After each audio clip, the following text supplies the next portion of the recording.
Hello, I'm Pete Gerlach. I'm the author of the Break the Cycle nonprofit website. I want to introduce you to a very complex, controversial subject that I've been studying for almost 30 years as a professional therapist and as the son of two functional alcoholics. I want to offer you a summary of my observation about the widespread stressor of addiction. Let me suggest addiction is not a character flaw. It's not a disease. It's not a disease. It's not caused by a weak will. Addiction serves a purpose. It is to self-medicate reliably against inner pain. What is inner pain? Inner pain is unbearable combination of shame, guilt, fear or anxiety, emptiness, sadness, confusion. Those can feel overwhelming when a person is not taught at an early age how to recognize and deal with them. Most of us have inner pain from time to time. The challenge of being human is, how do we manage our inner pain? Because many people grow up in dysfunctional, low nurturance families. They're not taught how to either recognize or manage their pain. What they discover, in part because of social imprinting and examples all around us, is that addiction is a reliable medication that makes the pain go away for a while. The paradox is addiction increases inner pain, specifically shame, guilt, and hopelessness. So addiction is an automatic, unconscious reflex by people who are feeling too much inner pain. Where does this pain come from? Usually, in my experience as a veteran therapist, it comes from the early years of being raised in a low nurturance or dysfunctional family. Adults who themselves are psychologically wounded and inherited ignorance from their ancestors do their best to raise their children, but frequently they don't meet their kids' needs. And when that happens, kids accumulate inner pain. What can you do about addictions? Can you cure them? The prevailing answer is no. Can you reduce them? In my experience as a veteran therapist, the answer is yes. What's required to reduce or manage versus cure an addiction? There are several things that need to happen. First, a so-called addict, which is a code word for someone who is psychologically wounded and in great pain. The addict has to hit bottom. She or he has to wake up one morning or reach a point in the afternoon or evening that says, I cannot tolerate living like this one more moment. I am going to change. Bottoms are of two types. There are real bottoms where people do change permanently, and there are trial or pseudo bottoms where they try for a while and then they fall back into their own self-medication habits. So the first thing that usually has to happen, there are exceptions, is a person who is self-medicating needs to hit bottom. Secondly, for a successful end, or management at least, of addictions, and there are 4 kinds of addictions, by the way, they all work the same way. The most widely known is addictions to substances, including food, by the way. Food is a drug. It alters your mood and your physiology and your hormones.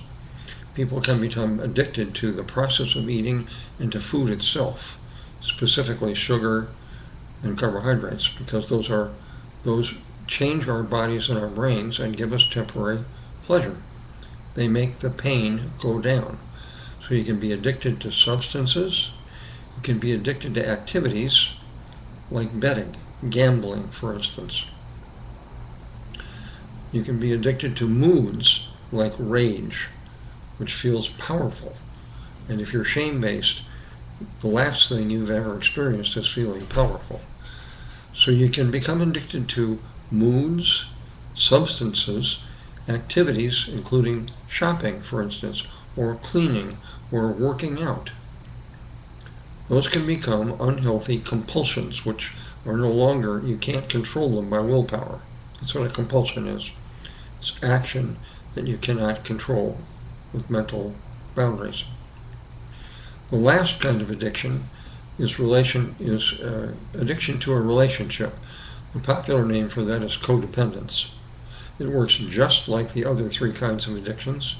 You become so focused compulsively on another person, on their welfare, on their behavior, on their appearance, on how they relate to you, that you lose sight of yourself. Alias, you forget about or minimize or numb out your inner pain.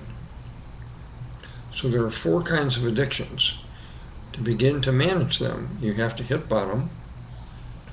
The next thing, in my experience, is you need to free your true self to manage your personality. That probably will mean nothing to you unless you've studied lesson 1 in the Break the Cycle website. There are 8 lessons there in sequence. They're self-study lessons. The first lesson is how to recognize if you're ruled by a false self, which most people are, and then how to free your wise, true self.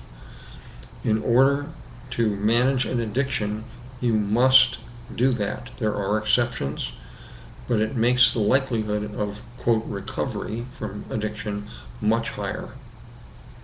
So, learn about your false and true selves, about psychological wounds, of which there are 6. The wounds cause your inner pain. Learn about them in lesson 1 and work to free your true self. Then you need to learn about the mechanics of addiction, which is what this brief video is attempting to summarize for you. Then you need to identify, the third step is identify specifically what is your inner pain. That's easy to say, it's hard to do. Inner pain can be a mix of, as I said, excessive shame. I'm a terrible person. I'm unlovable. I'm ugly. I'm stupid. I'm a failure. Inner shame. That starts in our first 6 years of life. Excessive guilt. I do bad things. It feels the same as shame, but it's different. Excessive fear is a widespread, perhaps universal, cause of inner pain. I fear the unknown. I fear failure. I fear intimacy. I fear success. I fear fear. I fear relationships. I fear taking risks. So that's a source of inner pain. Another source of inner pain, which is a little more difficult to recognize, is reality distortion.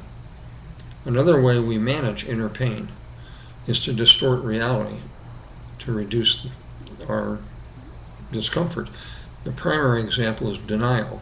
What? Inner pain? I don't have any inner pain. Oh, yes, you do. The signs are unmistakable. So identify specifically your inner pain. Identify what promotes your inner pain. Frequently, that has to do with your childhood. If you do what's called in lesson 1 parts work, you can identify the personality subcells that bring you each one of these sources of pain. And over time, with respect and patience and help and creativity, you can reduce each one of these sources of pain. When you do that, your need to self-medicate goes down. The last thing you need to do, in addition to hitting bottom, freeing yourself, and reducing your inner pain proactively and intentionally.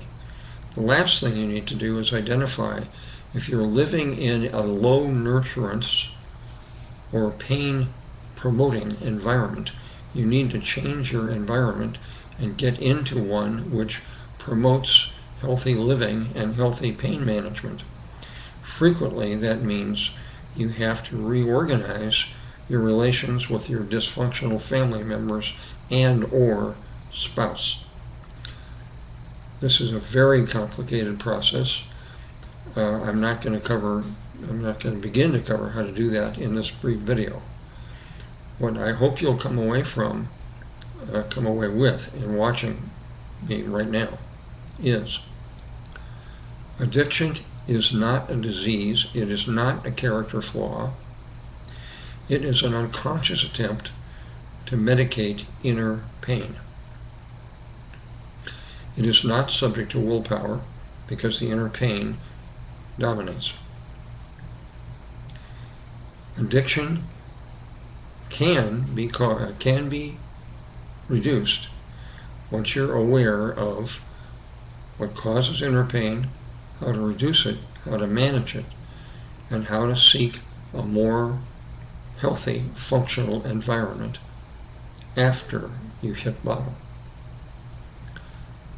There are many, many other things to know about individual addictions, including physiological effects, about family interventions, because addiction, in the bottom line, addiction is a family problem, not an individual problem. Yes, of course, individuals suffer from addictions, but really, addiction is an indication of major family dysfunction. That's why clinically it's useful to have family therapy with one or more clinicians who are familiar with the dynamics and causes and effects of, quote, addiction, unquote. So I hope, in case you are addicted or you may be addicted, or you care deeply for someone who is addicted, an adult or a child, you will look first to see what kind of a family they came from or they are in now.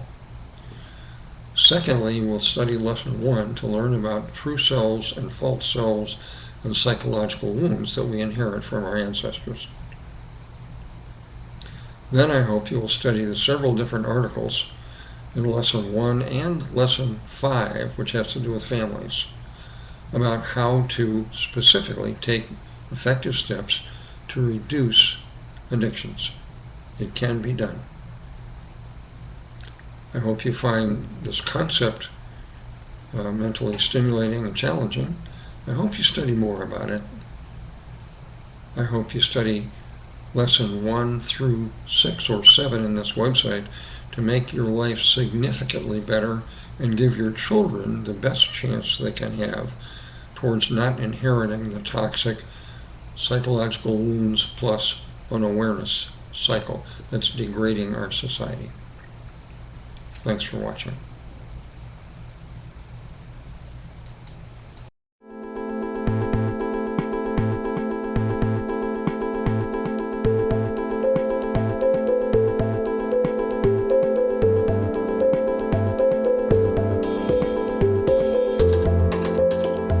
When we've learned about psychoactive substances have arisen throughout the course of civilization, when we realize that people learn how to use substances socially and they remit socially, the returning Vietnam veterans, the physician addicts, when we realize that addiction isn't something linked to some specific neurochemical or any specific chemical, or even to like narcotics or opiate molecules, or to drugs at all, but is not limited to any specific area, but covers the whole range of human involvements, you can't call those things so naturally embedded in history and civilization and normal functioning in everyday involvements. You can't label that a disease. It's like labeling breathing and drinking water and eating a disease, which, by the way, we are doing.